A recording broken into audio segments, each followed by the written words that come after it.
For the first time in many years, Sony is chasing the competition, not the other way around as it was in the past. Why do you think so? Because I had the pleasure to test the new camera, Sony A7 Mark V. In this video I will show you a lot of sample images, videos, we'll talk about image stabilization, autofocus, and my opinion, why do I think that Sony stopped innovating so much.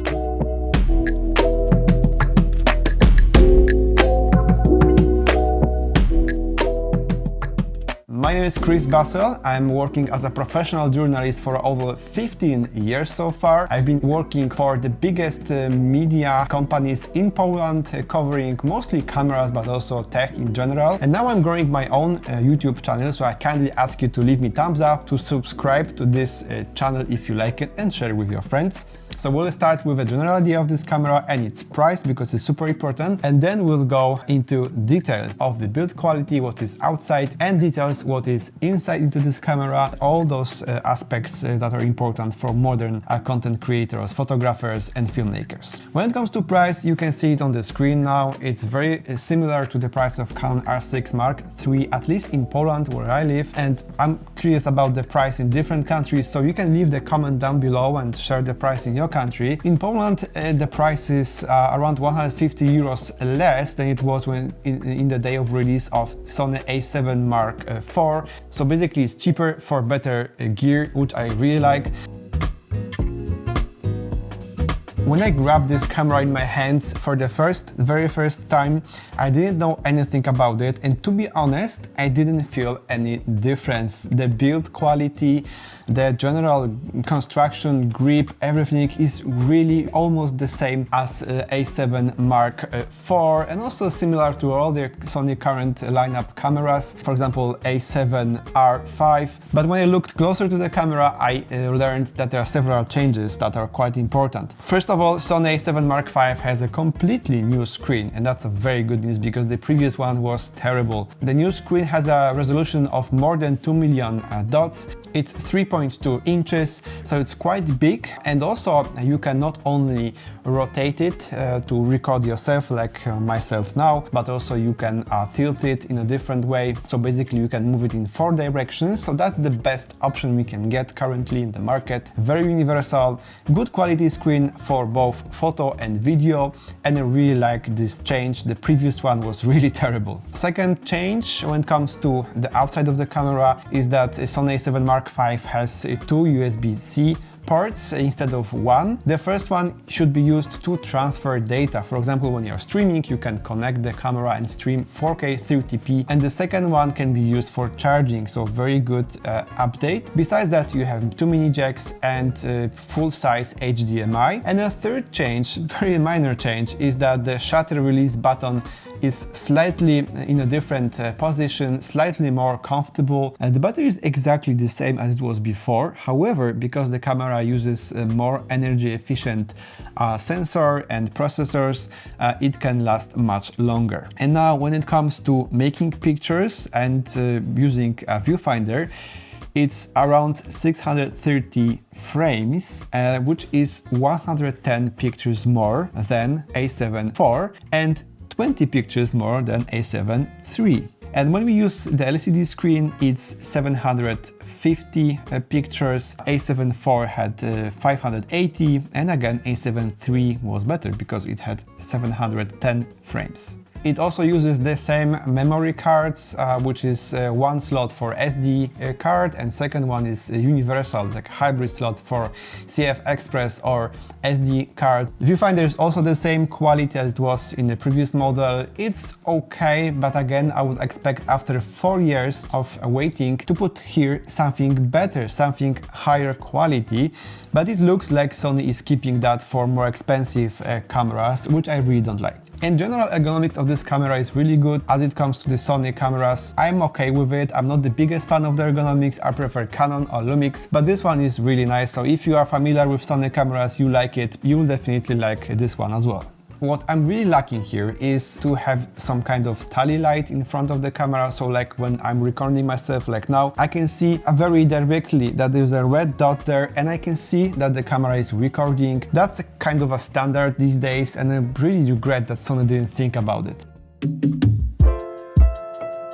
When you look at the specification, you can say, well, it's nothing new. It's 33 megapixel full frame sensor. Autofocus is good. Stabilization is really good. Nothing new actually. But the truth is that with this camera is a little bit like with iPhone.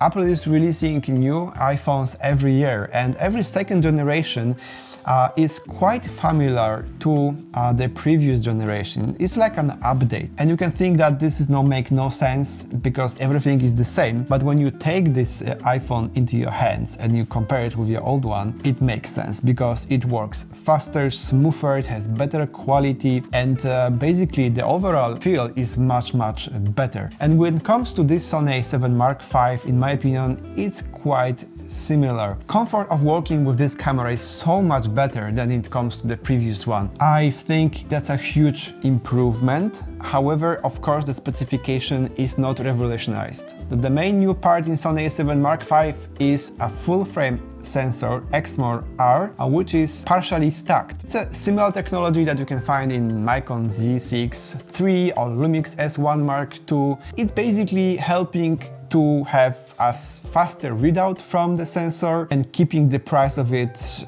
in a reasonable level. This new sensor is very fast and rolling shutter is not an issue. And as you could expect, it also offers a very high frame rates when it comes to shooting. The maximum speed is 30 frames per second using electronical shutter, and there is no blackout when we use this function. And when we want to use the traditional mechanical shutter, this is 10 frames per second. When we are shooting with 30 frames per second, Sony A7 Mark V can record up to 185 pictures with a JPEG or HEIF format. When we change it for RAW, compressed RAW, it's 95 pictures, and when it's together, it's around 80-85 pictures. It's decent, maybe like few seconds of burst shooting, but for example, Canon R6 Mark III offers 150 RAW pictures. And also is a bit faster because it offers up to 40 frames per second. This sensor works together with a new sensor Bionz XR Mark II. It also has this AI processor, which altogether helps this camera to work very fast in many different aspects of shooting. It also has the new function pre-capture, known from higher models of Sony. The autofocus works very well. I had no issues with it. It's very smooth when you want it. It's very fast when you want it. It can stick to the object and recognize the face, can ignore the objects around it.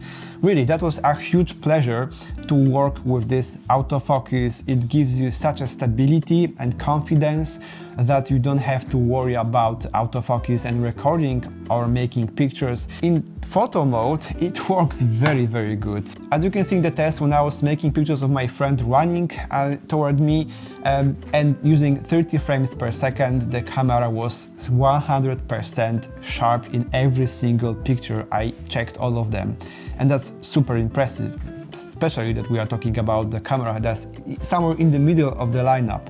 This autofocus is really ideal, is really great. Same with video. I like that it can operate very smooth way. It can also be very fast if I wanted. It ignores things that I don't want to have in focus because it can recognize the face, the eye, and it's super huge confidence. It gives this great confidence, this boost of trust that you don't have to think about autofocus. It just works very well and doesn't interrupt your recordings. Sometimes it maybe not work well when it's too dark because the sensitivity of this autofocus is up to -5, so that's not the highest on the market. For example, Canon R6 Mark III offers up to -6.5. Basically, that's the same sensitivity as it was in a previous model. It looks like Sony might not really put a new autofocus system here, but rather use the old one with new algorithms and artificial intelligence. This is at least what I think what happened here. Okay, let's talk about the dynamic range, the noise, and basically colors of this camera is offering us. And I think colors are really good. I really like what we get even from HEIF pictures, because I couldn't open RAW files before the release, so everything I say is based on HEIF pictures. All the pictures you can see are without any post-production, straight out of the camera. Colors are really good, I like them, but of course we will have to wait to check the RAW samples and then we can judge fully. Sony is claiming that this new sensor offers up to 16 EV dynamic range, which is 1 EV more than the previous version, Sony A7 Mark IV, but this includes only when we are shooting with mechanical shutter, and of course we are talking about stills, not video. I couldn't compare those two cameras next to each other, but basically I'm very happy with the general quality of pictures and dynamic range. I think it's we are living in a times where all those new cameras just offer such a good quality that it's hard to even complain. Maybe it's 1 EV more, 1 EV less, but these are things that we will not really notice in the real world. All those cameras just offers really great quality, and Sony is no better, no worse, it's just at the same level as all the cameras, I would say. When you look at the ISO, 800 is really good, it's clean, 1600, 3200, you can see some noise, but basically it's really clean, nice image. Of course we are judging based on HEIF pictures, but even 12,800 ISO, it's still usable in some scenarios. Sony A7 Mark V offers new stabilization system. The previous one was okay, but there were much better ones at the market. Sony claimed that the previous version was 5.5, now Sony says it is 7.5 in the center and 6.5 in the corners, and I think it's really good. Maybe not the best on the market, because for example, again, Canon R6 Mark III offers up to 8.5, but it's a level that gives you a lot of confidence, and in many situations you don't have to use gimbal or, for example, record yourself in a vlogging style. I'm a big fan of those digital stabilizations, dynamic active and dynamic, or active dynamic. Basically I always forget the names, but one is with standard digital stabilization and another one is like a stronger stabilization. In both cases you have a little bit of crop. The higher stabilization, the bigger the crop, but it also gives you a lot of confidence when it comes to smoothness, and those two modes of digital stabilization works very, very well, and I like them a lot. I think these are one of the best on the market. Also like the skin colors, they are really natural, which is not something typical for Sony, because in the past Sony wasn't really good when it comes to skin colors. In that case, straight out of the camera, the skin colors looks really, really good, natural, and well, I would not change anything here. Okay, so let's now move into the video mode. So first of all, when you want to record in 4K, the maximum 4K is 120p, but this is in Super 35mm mode, so we have crop 1.5. There is also 4K 60p, and you can have it without crop in a full frame mode, but you have to turn on specific mode.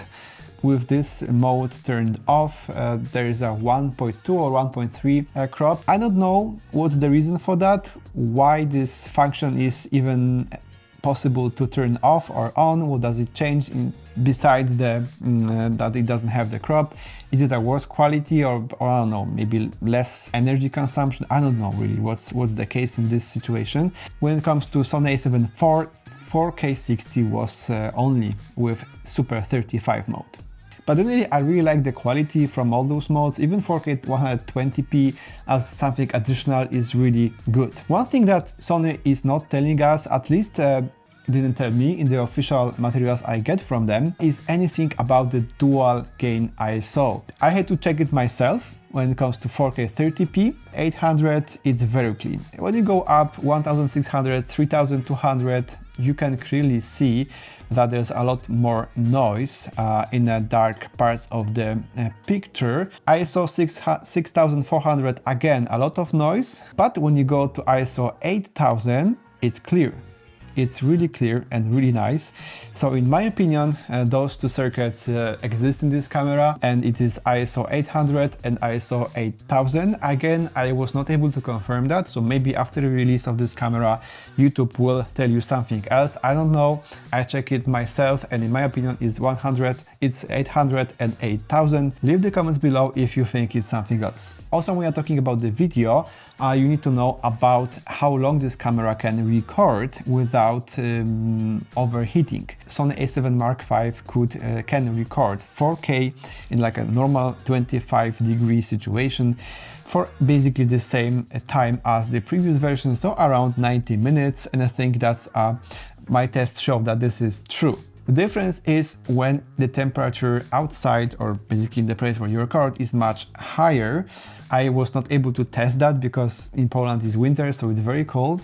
But Sony says that when the temperature is around 40 degrees Celsius, the previous model could last around 10 minutes, but this one can last up to 60 minutes, so that's a big difference. And to be honest, that's it. Besides that, you have some little changes like faster Wi-Fi or some less versions of RAW compressed. It's only 1, not 3. It's really things that nobody cares about. So let's make a little summary. This camera looks really great, and I think Sony made good improvements when you compare it to Sony A7 IV. However, I think it's the first time in the history of Sony A7 line, new camera from Sony is not the standard for others. It's not like ahead of others a lot, and others like Canon, Nikon or Lumix, they had to chase Sony. Now it's different. Sony have to chase, now it's different. Sony has to chase others. And to be honest, in my opinion, Sony A7 Mark V is not a camera that is ahead of the competition in most of the elements. It's just at similar level. And when you compare it, for example, to Canon R6 Mark III, in many aspects, it's even a little bit worse. And in my opinion, it's still a great camera, and I had so much pleasure using it. But, well, the price is similar, and when you compare it with Canon, you have Open Gate, you have 7K, you have RAW internally, you had ProRes, waveform, tally light, even in photo mode, 40 frames per second, buffer 150 frames instead of 95 frames. That's a lot of changes. That's a lot. That is a really big differences, and in my opinion, Canon looks like it's a little bit better camera overall. Of course, it all depends on how you use it. If you have already like the collection of Sony lenses, probably it's not enough for you to change the system, but it's just a sign that Sony is chasing others, not the other way as it was before. Let me know what do you think about this camera and what do you think about this video. I will be able to also play around more with Sony A7 Mark V, so if you like, I will make some another materials about it. Let me know below in the comments. I thank you so much for watching this video and staying on my channel. Please leave me thumbs up and subscription to help me to grow, and yeah, we'll see in the next videos.